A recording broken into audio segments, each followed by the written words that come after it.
Momento de ingresar al tema central de la noche aquí en Cartas sobre la Mesa. Escenarios y riesgos del cambio climático en Bolivia. Reiteramos, escenarios y riesgos del cambio climático en Bolivia. Y para el análisis está presente el doctor Juan Pablo Ramos, docente universitario. Adelante, Omar Gómez. Muchas gracias, Henry. Agradezco al docente universitario Juan Pablo Ramos que nos visite y que podamos hablar de este tema.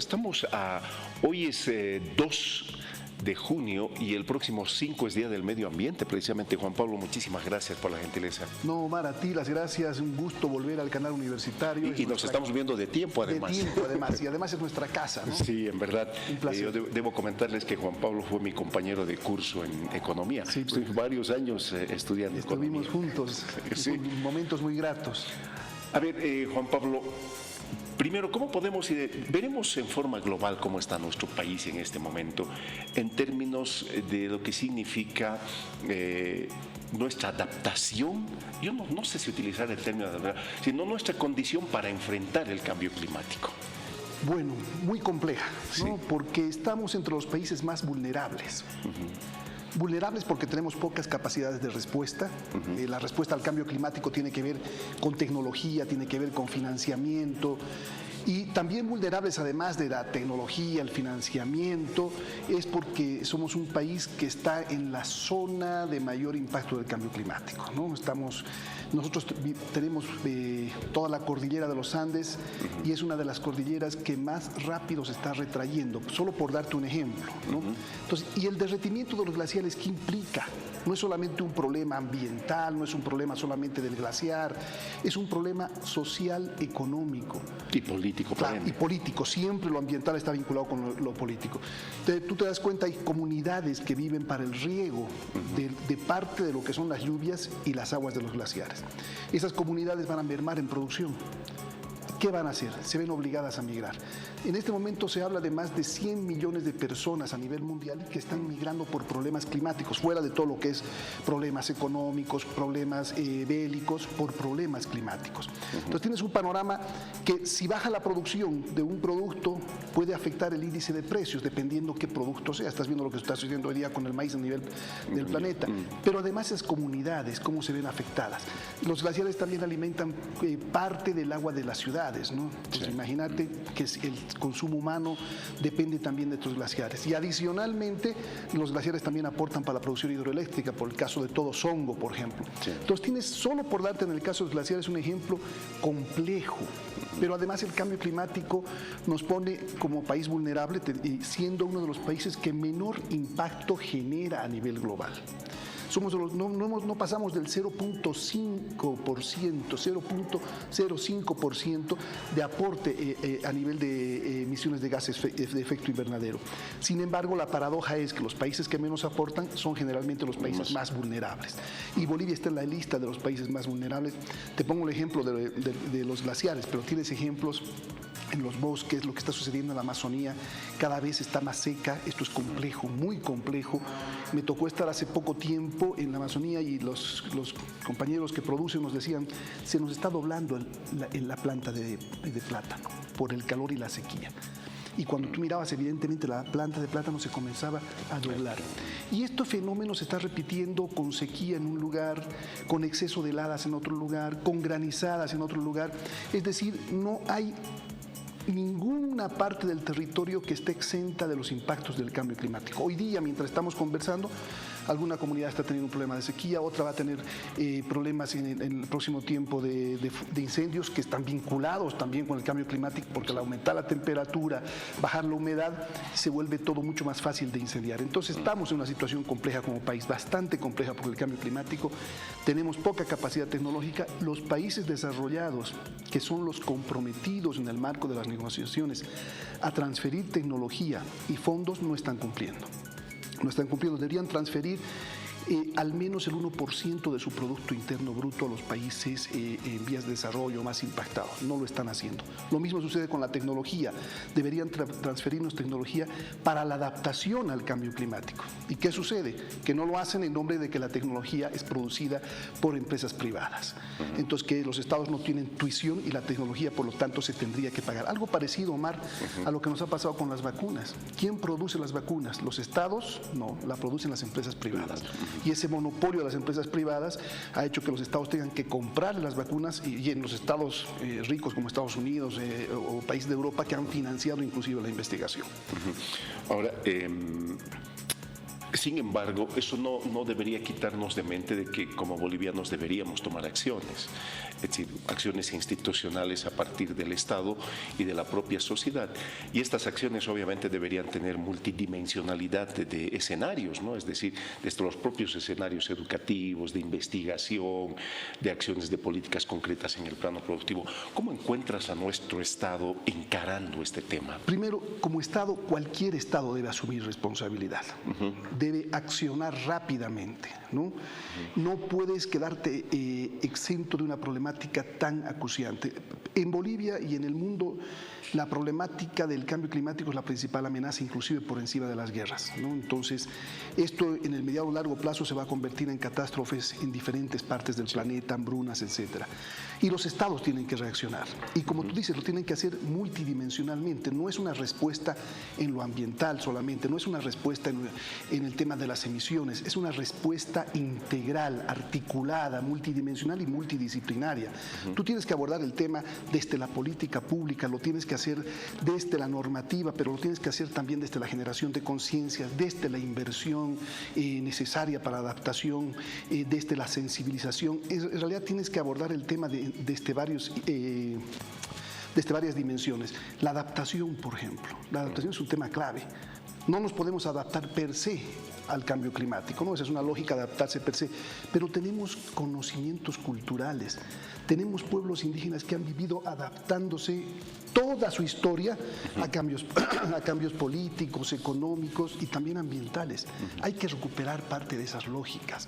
Todos los estados tienen la obligación. El problema es que a veces los estados piensan en muy corto plazo.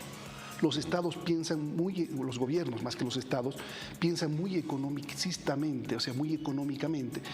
Más ahora, después de la pandemia y con el problema de la guerra, todos los estados o todos los gobiernos están con la excusa de que tenemos que recuperar la economía. Hay que recuperar, y es importante hacerlo, es cierto, pero no hay otro tema que entre en la agenda.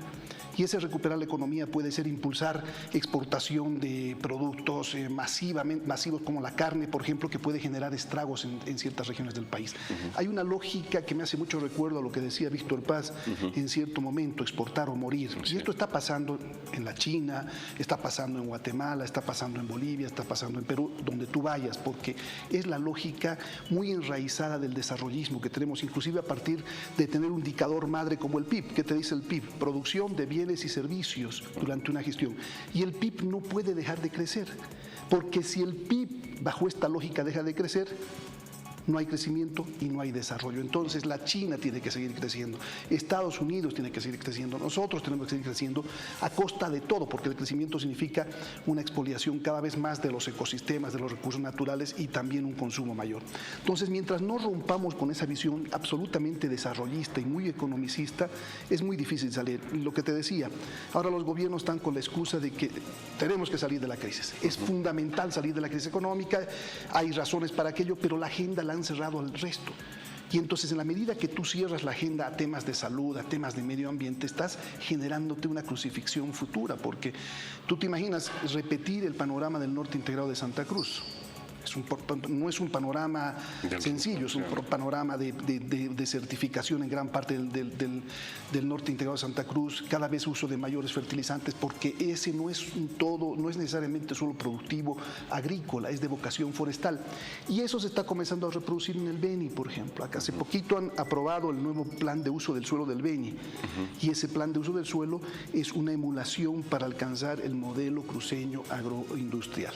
Y ese es un riesgo, porque en la medida que tú cambias, hay un drástico cambio en la frontera agrícola, un crecimiento de la frontera agrícola, estás deforestando y con ellos están yendo servicios ambientales, se está yendo producción de agua, regulación del clima, se están yendo una serie de servicios que te hacen ser más vulnerable incluso ante el cambio climático y más vulnerable social, económica y, como tú decías, políticamente.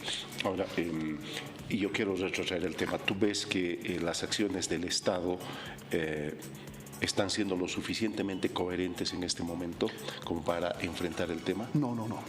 ¿Estamos retrasados en relación a otros estados o es una situación común a nivel de los otros estados? Es lo que te decía, es un tema general casi, ¿no? Te doy una idea, más que estados, los gobiernos, en este momento la agenda es otra. Y no necesariamente en este momento, siempre ha sido otra, ¿no? Pensar más cortoplacistamente, marginar el tema ambiental, el tema de los ecosistemas, etcétera, la base productiva del propio país, la estabilidad de un propio país. Sucede en todo lado, ¿no? ¿Y por qué? Esto es muy interesante, como tú decías, es muy político, porque cuando está un gobierno en gestión, es criticado por las oposiciones, te pasa en todo el mundo. Cuando esas oposiciones suben al gobierno, reproducen exactamente el mismo modelo. Se vuelven ambientalistas cuando están en oposición y dejan de ser ambientalistas cuando están en oficialismo. Entonces, no es un tema de estar retrasado, ¿no? Es un tema de no asumir una responsabilidad fundamental. La destrucción o degradación de tu ambiente, de tus ecosistemas, de tus sistemas productivos, de tus fuentes de agua, te van a pasar la factura en el mediano y largo plazo. Y ya lo están haciendo, ¿no? No es un problema que no nos esté generando dificultades. Si tú ves todas nuestras cuencas altamente contaminadas. Terrible. Altamente contaminadas. Ahora, voy a seguir en lo macro, Juan Pablo. Han habido importantes eventos internacionales, el COP último que ha pasado, donde han tomado decisiones políticas que parecían ser importantes, pero que parece que a la hora de hacerse operativas solo es un saludo a la bandera, como en muchas cosas que se decide. ¿Cómo evalúas esto? La historia de las COP de cambio climático es lo que tú mencionas, ¿no? Importantes compromisos, sobre todo Kioto y París. La última ha sido la COP fallida por el problema de la pandemia. No ha habido un debate previo importante, ni ha habido participación de la sociedad civil. Pero la historia de las COP es esa. Muchos compromisos y poca acción, ¿no? Podemos ver qué ha sucedido de Kioto hasta ahora, cuando los compromisos del protocolo de Kioto en su momento fueron altamente progresistas. No ha sucedido nada. No producimos menos, no estamos emitiendo menos cantidad de gases de efecto invernadero a la atmósfera. Estamos emitiendo mayor cantidad de gases de efecto invernadero a la atmósfera. ¿Qué pasó con París? Que París supuestamente fue lo más avanzado, lo más progresista. No te dan resultados. ¿Qué pasó con los acuerdos de la Cumbre de la Tierra en 92? ¿Qué te dijo el Río +10 y Río +20, que son los eventos para evaluar, monitorear? ¿Que estamos mejor que antes del 92 o que estamos peor? Estamos peor. Y uno de los problemas graves ahí, Omar, es que estas negociaciones no tienen los mecanismos coercitivos. O sea, se llegan a los acuerdos porque hay en el nombre de vinculantes que deberían ser de cumplimiento obligatorio, pero si tú no tienes el mecanismo coercitivo para lograr que se cumpla, termina siendo voluntad de cada quien, ¿no? Entonces sucede aquello, cada país compromete, pero a la hora de la verdad ninguno cumple. Y si alguno cumple en algo es muy poco. Finalmente seguimos emitiendo más gases de efecto invernadero, el cambio climático está mucho más severo en todas sus dimensiones y en todas sus variables y no reaccionamos ante este problema. Y por eso te digo, no es un problema al final solo de voluntades, es un problema económico en el fondo, cambiar matriz productiva. Es un problema de lógica desarrollista que nos ha enraizado, a partir de Truman en 1949 y el discurso del desarrollo económico, nos han enraizado que es la única forma de lograr felicidad, de lograr prosperidad. Entonces seguimos internalizando ese modelo que ya tanto daño nos ha venido haciendo. Hay que comenzar a crear paradigmas alternativos, ¿no? Ese es el fondo. ¿Cómo comenzamos a pensar en alternativas al desarrollismo? Paradigmas nuevos. El vivir bien ha intentado ser un paradigma nuevo. El ecosocialismo ha intentado ser un paradigma nuevo. El pensamiento ambiental latinoamericano también, pero no pueden competir con esa lógica enraizada del desarrollismo y esa lógica de la modernidad, la racionalidad económica imperante. Al final, lo que tú decías, es un tema también político, ideológico, económico. Lo ambiental no es solo lo ambiental, y eso es lo importante que hay que comprender. Ahora, uno de los aspectos importantes es, y hasta qué punto se puede avanzar en esto por el contexto de este nuevo tiempo, es cómo es decir, la industria fósil, vamos a utilizar ese término, se constituye en una de las trabas más grandes, los intereses intrínsecos detrás de esto.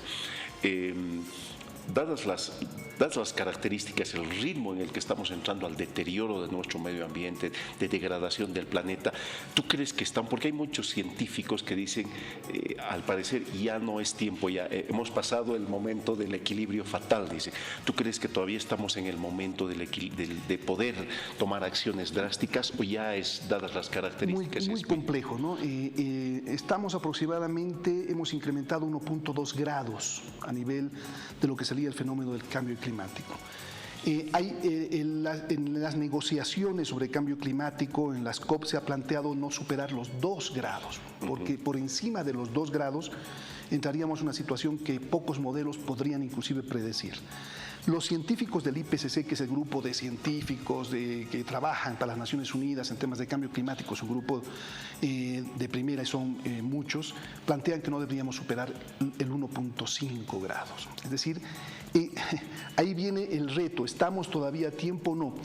Inclusive se dice que si hoy dejáramos de emitir gases de efecto invernadero, el impacto recién se daría dentro de 50 años aproximadamente. Entonces, la pregunta es si estamos a tiempo o no. Y no solamente la pregunta es en función de temporalidad, sino de voluntad fundamentalmente, ¿no? Y ahí viendo lo que tú decías, cómo cambiamos la matriz energética. Estás viendo ahora con el tema de Ucrania, en el fondo, ¿qué está sucediendo? El problema es gas y petróleo, además de alimentos, ¿no? Sí. Pero gas y petróleo. Inclusive ya ha habido alguna posición belga de decir no deberían ser las sanciones, deberíamos comprar parte de los hidrocarburos rusos. Entonces te muestra que al final, ¿dónde está la llave? ¿Es cambiar la matriz energética? Sí, pero ¿cuándo? ¿Quién se arriesga a hacerlo? ¿Qué país dice voy a sacrificar parte del crecimiento de mi Producto Interno Bruto para cambiar mi matriz energética? Porque viven en permanente competencia. En las negociaciones ha sido, si la China no hace, Estados Unidos no hace. Y la China te dice, si Estados Unidos hace, nosotros tampoco hacemos. Entonces, ese es un problema. Ha habido planteamientos hasta muy surgidos en las propias Naciones Unidas, como la economía verde, que has debido escuchar, ¿no? Que parecía una panacea. Sin embargo, ¿qué te planteaba la economía verde? Transitar de la economía gris, del uso de combustibles fósiles, a una economía verde, entre comillas, de energías alternativas, eólica, solar, pero que lo tenía que hacer el sector privado con el apoyo de los estados. ¿Y cuál debería ser el motor para el sector privado para transitar de la economía gris a la economía verde? La utilidad. Entonces, claro, mientras sea negocio, vale, me puedo meter. Mientras no sea negocio, no me meto. Entonces seguimos bajo esta lógica de la racionalidad económica vigente, y ahí es donde está el principal embrollo. Mientras no cambiemos lógicas, paradigmas, pensamientos, destronquemos todo lo que nos han formado. Somos economistas y sabemos que nos han formado de esa manera, y no solo los economistas. Mientras no haya un cambio de lógica, paradigma, mentalidad, los problemas ambientales, económicos, políticos, sociales van a seguir latentes. Te propongo una pequeña pausa, vamos a ir a cumplir con esto que es importante, y luego estaremos en un otro bloque ya analizando específicamente temas que tienen que ver con nuestro país, con el Día del Medio Ambiente en nuestro país y cómo nos encuentra. Muy bien, en la recta final, Juan Pablo, ¿cómo nos encuentra en términos de cómo estamos en calidad de medio ambiente este 5 de junio? Nos encuentra en una situación compleja. Cuando uno ve, sacando el cambio climático, sí, si tú ves el tema deforestación, por ejemplo, y esto está muy vinculado con el cambio climático, te decía que nosotros aportamos menos del 1%, el 0.05%, pero de ese pequeño aporte, el 70% es cambio de uso de suelo. No es industria, no es parque automotor, es cambio de uso de suelo. Es decir, para los televidentes, cambio de uso de suelo significa el paso de tierras de bosque a tierras destinadas a la agropecuaria, ¿no? Entonces, ese es un tema complejo, porque con el bosque se van también todas sus funciones, ¿no? Claro. Hay funciones ecosistémicas fundamentales. Tú vas a los yungas ahora y la gente se queja de que no hay agua. No hay agua, sí. ¿Por qué no hay agua? Porque se ha talado la cabecera del bosque, que es la que succiona, la que genera como motor la cantidad de agua. ¿Qué está sucediendo en gran parte del altiplano? Hay análisis en el lago, por ejemplo. El otro día conversaba con Javier Lázaro de los problemas que existen. Es también porque todo lo que estás perdiendo en masa boscosa en los yungas y parte de la selva amazónica, que se convierte en ríos aéreos que llegan vía esa neblina, que cuando viajas a los yungas son ríos aéreos de gran cantidad de humedad, están disminuyendo. Por lo tanto, cambias el régimen hídrico. Y el bosque, al perderse el bosque, pierdes esas funciones: producción de oxígeno, consumo de CO2, regulación del clima, regulación del régimen hídrico, producción de agua. Entonces ahí tienes un problema grave en gran parte de nuestros ecosistemas. Andate al Chaco, andate a la Amazonía, andate a la Chiquitanía. Ahora mismo, en los próximos días, ya vamos a comenzar los ciudadanos de La Paz a mirar como una especie de cortina medio nublada, mirando hacia el Illimani, y va a ser los humos que llegan de los chaqueos, de los yungas, de las tierras bajas, etcétera. Entonces estamos en una situación compleja por ese lado. Estamos perdiendo gran cantidad de bosques, con ello se va biodiversidad, se va información genética. Por otro lado, contaminación. Tenemos una contaminación masiva de todos nuestros cuerpos de agua. Si tú te vas a la cuenca del Plata, sí, el Pilcomayo, todos sus afluentes contaminados con metales pesados, sí, temas hidrocarburíferos. Te vas a la cuenca amazónica, la contaminación por mercurio también es un problema dramático. Si te vas a la cuenca cerrada o endorreica, también actividad minera, no solo es el mercurio, no solo son los metales pesados, también los pesticidas, plaguicidas que se están utilizando masivamente en la agricultura. Entonces tienes ahí dos fenómenos muy complejos, además del cambio climático, y tienes lógicamente entre esos tres fenómenos un problema muy grave. Nos decía nuestro profesor Mario Buduán: en Bolivia somos pocos, pero hacemos muchas macanas. Eso decía el profesor Mario Buduán en su momento, ¿no? Porque realmente tenemos un territorio que está siendo fuertemente impactado por actividades económicas, de lógica económica, que están degradando parte del territorio. Te doy el caso solamente de la producción soyera o la producción de carne para la exportación. ¿A quién beneficia? ¿Está beneficiando al pequeño productor? Esa masiva exportación, ¿cuánto le está dejando objetivamente al país? Eso deberíamos analizar. ¿Cuántos son realmente pequeños productores que están exportando? ¿Cuántos son ni siquiera burguesía nacional? Ni siquiera es una burguesía nacional. Son brasileros en muchos casos, rusos, japoneses, quienes están controlando la exportación de soya y ahora el tema de la carne, ¿no? Entonces, en todo caso, Omar, este es un problema complejo. El problema ambiental no es solo un problema de cambio climático, pérdida de bosques, deforestación, pérdida de biodiversidad, contaminación. Es la acumulación de todos estos problemas que degrada la vida misma de la gente. Ahora, en este escenario, ¿cómo es el tema de la conciencia de la población? Cuando has escuchado entrevistas ahí, criterios a través de las redes, etcétera, ¿cómo evalúas? Sí, me fui. Ahora sí, les pido mil disculpas, había apagado el micrófono. Te decía, en este escenario de cosas, ¿cómo evalúas a la propia actitud de la sociedad, de la población? ¿Tú crees que tiene conciencia de la situación en la que realmente estamos? Yo creo que ha habido un avance en el tema de conciencia, indudablemente. Los problemas te generan conciencia, ¿no? La crisis del agua del 2016 nos dio cierta conciencia. Lastimosamente, rápidamente comenzó a bajar, pero se generó conciencia. El tema de la Chiquitanía nos generó conciencia. Los problemas que están pasando con los glaciares nos van generando conciencia, pero no la suficiente.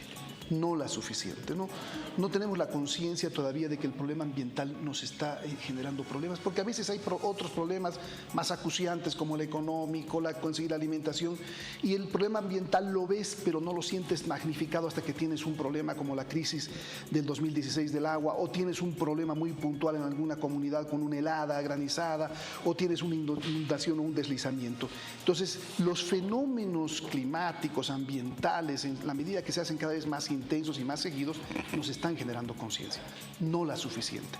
Entonces hay que trabajar mucho en la sensibilización, la conciencia de la gente, pero también de los que toman decisiones, ¿no? Por eso hay que trabajar mucho en la juventud, en la niñez.